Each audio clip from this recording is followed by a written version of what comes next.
J'y retourne.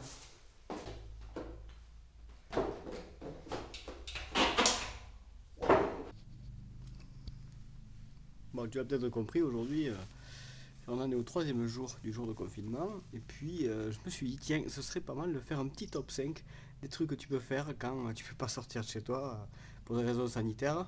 Un petit top 5 des trucs à faire quand tu peux pas aller rouler et que tu as quand même envie de profiter de l'extérieur avec un tel soleil où voilà, là c'est l'appel du printemps, on y est quoi. Allez, on part du numéro 5. Numéro 5, ben voilà, hein, je te fais pas un dessin. Qu'est-ce qu'on va faire? Ben, on va laver le Trek commuteur qu'on utilise tous les jours. Bon, pas en ce moment, mais il en a besoin, il est bien dégueulasse. Ensuite, on va nettoyer le Patrol, parce que lui, il est dégueulasse par contre de ce week-end, du week-end dernier, où j'ai bien fait d'aller rouler. Hein. Et ensuite, on va faire celui d'Elodie. Je t'épargne le lavage de vélo parce qu'on en a rien à foutre. Et je te dis à tout à l'heure. Bah ouais, tu comprends pour pas se déshydrater. Bon, j'en profite et je fais une petite pause hein, puisque j'ai bien avancé les deux vélos, donc le Patrol et puis le vélo de ma femme.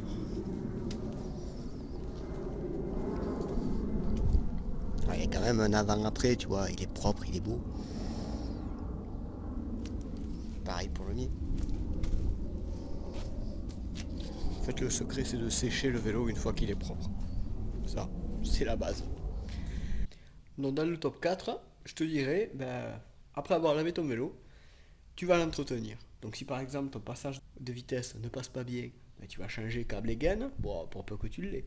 Si ça fait un petit moment que tu n'as pas fait l'entretien de tes amortisseurs et de ta fourche, ben, si tu es assez manuel, pourquoi pas t'acheter une paire de jouets spi et puis allez, on y va. Tu vois, c'est assez facile à faire. Il y a très peu de chances de faire de bêtises.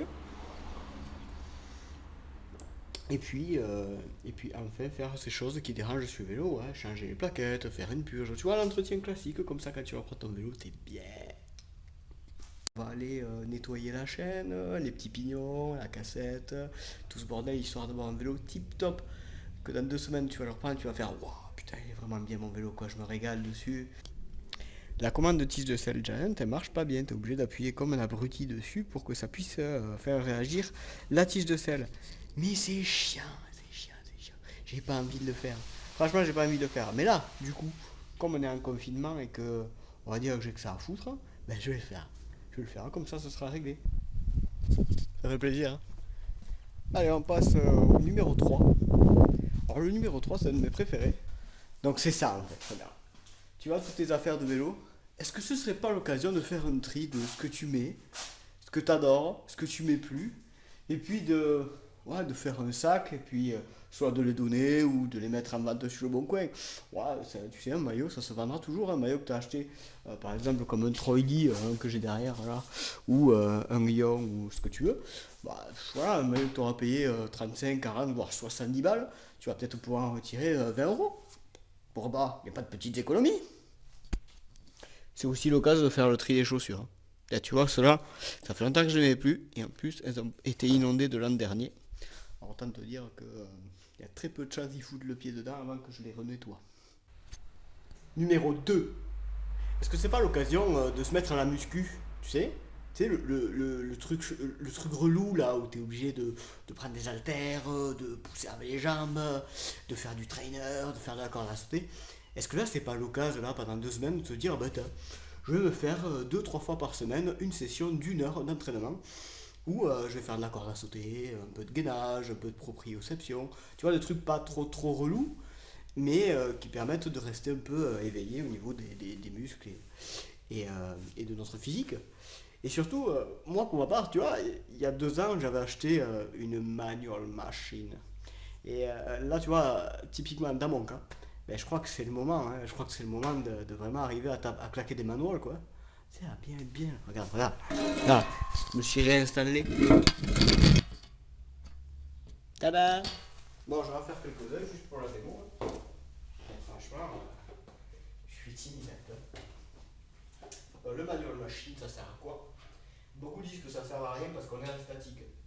Mais le but du jeu du manual machine, c'est de capter ce mouvement pour trouver l'équilibre en arrière, pour tenir sur la roue arrière. Démonstration. Je suis souple, je suis bien, je regarde loin, et attention, je vais tirer en arrière. Et tu vois, le manual machine permet de trouver ce ballon si particulier. Et pourtant, je suis certain, il est inné, quoi. Et alors, ça dis-toi que tu peux pas en faire plus d'une heure dans la journée parce que ça crève. Vraiment. Comme tu vois, j'ai un peu de boulot, mais ça va. Si seulement, rien que ça, j'étais capable de le faire dans la vraie vie sur mon vélo, je serais très content. Voilà. Donc grâce au manual machine, tu peux aller en arrière sans te casser la gueule, le cul, les vertèbres et tous ces os qui sont très importants dans une vie. Dans du BMX, j'en fais un peu en race. Voilà, hein. C'est un bien grand mot race, hein. C'est histoire de changer du VTT et de travailler de nouvelles choses comme l'explosivité. Tu vois, j'en ai besoin. Et pourquoi BMX aussi? Parce que comme c'est plus petit, tu as beaucoup plus de facilité à le lever en arrière.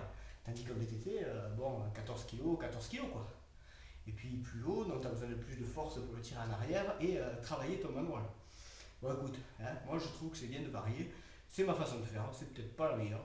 Mais en tout cas, moi elle me va très bien. Et elle me rend heureux. Et oui, ça c'est important. Top 1. Ça y est, c'est le dernier, on y arrive. Est-ce que là, franchement, de toi à moi, si tu as un peu d'argent, tu vois, et que t'en as marre de ton vélo ou que tu as envie de changer, est-ce que ce serait pas le moment idéal, là maintenant, de passer commande d'un nouveau vélo? Et encore mieux, tiens, de se faire plaisir, de s'acheter le kit cadre et tous les composants qui vont bien pour se monter la machine de ses rêves. Bon, bien entendu, si tu as du budget. Hein. Si tu n'as pas de budget, tu vas peut-être te contenter de faire un upgrade sur ton vélo, qui sera déjà très très bien et tu seras content, ça va te faire du bien parce que tu auras pris le temps de choisir pile poil ce que tu veux, puis de l'acheter, de le monter, et d'ici là, il se passera 3 semaines et tu pourras aller rouler. Et derrière, je sais pas si t'as entendu, mais ma femme elle rigole. Et oui, elle se fout un peu de ma gueule. Bon, elle dira pas le contraire. Hein, Dodi? Ouais. Bref, voilà, ça en est fini de ce top 5. J'espère qu'il t'aura servi. Voilà, il vaut ce qu'il vaut, mais moi je trouvais intéressant de faire une vidéo aujourd'hui où il fait beau, où j'ai pu prendre le temps de laver mes vélos et de te donner quelques idées et qui m'ont aussi donné des idées à moi parce qu'il y a des choses à faire sur ces petits vélos. Il y a toujours des petits trucs à faire. Sur ce, portez-vous bien les amis, restez au chaud, restez confinés, gardez ça, dites-vous que vous êtes en train de sauver des vies en restant à la maison. Moi le premier j'ai envie de sortir, même si ça fait que le 3e jour, mais ce sera exactement la même envie au bout de 15 jours. Puis il fait super beau, enfin voilà quoi. Donc faisons cet effort, restons à la maison pendant 15 jours, tranquille. Et puis pensons à ce qu'on doit faire sur nos bécanes et dans nos vies.